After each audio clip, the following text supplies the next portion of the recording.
સુરતમાં આવીને તમારો ખાસ સમય અથવા કોઈ એન્જોયમેન્ટ એવું? ના પાર્થભાઈ, એવી ખાસ કોઈ એવું નથી. આમ તો મારો એન્જોયમેન્ટ કરવાનો કોટા જે લોકોનો 50 વર્ષનો હોય ને એ અમે લગભગ 18 વર્ષમાં જ પૂરો કરી નાખ્યો. કારણ કે ઘરમાં સૌથી વધારે લાડકો. એ લોકો એની રીતે મને બહુ સારી સલાહ આપતા. ભણવાનું છે, આગળ જવાનું છે, મોટા ભાઈ નથી ભણી શક્યા, તું ભણ. પણ એટલું સિરિયસ ન લીધું. મારી લાઈફમાં મેં અફસોસ થાય ને એવું કોઈ ઇન્સિડન્ટ કે એવી કોઈ ઘટના નથી રહેવા દીધી.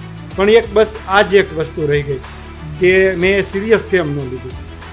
સુરત આવ્યા પછી પ્રથમ વખત કોઈ વાહન અમારા ઘરમાં આવ્યું તો એ સાયકલ આવી. આજે પણ મને યાદ છે, મારા ભાઈએ કોઈ પણ વસ્તુ માટે, કદાચ મને યાદ નથી કે કોઈ વસ્તુ માટે ના પાડી હોય. એ તો મને ધીરે ધીરે સમજણ આવી ત્યારે ખબર પડી કે મારા માટે બહુ મોટી ઉપલબ્ધિ હતી કે આપણે ઘરે કાંઈ કહીએ અને આપણને લઈ દે. એમાંય પપ્પા તો વાત અલગ છે, પણ ભાઈ ને ભાભી એ જે ઘરના ફેમિલીઓ આપણને સમજી શકે ને આપણા માટે કાંઈ લઈ દે, કોઈ પણ વસ્તુ આપણને લઈ દે, એ અમારા માટે બહુ મોટી બાબત હતી. ત્યાર પછી આમ જોવા જાવ તો એન્જોયમેન્ટ માટે તો શું કે મનોરંજન માટે અમે એક ડેક ટેપ લાવેલા જે પેલું રીલ આવે. અને ત્યારે આટલું યુટ્યુબ ને આટલું કશું જ હતું નહીં. ત્યારે એ વસ્તુ માટે પણ એમ લાગતું કે ક્યારે આપણે ફેક્ટરીથી ઘરે જઈએ ને ક્યારે કેસેટ સાંભળીએ.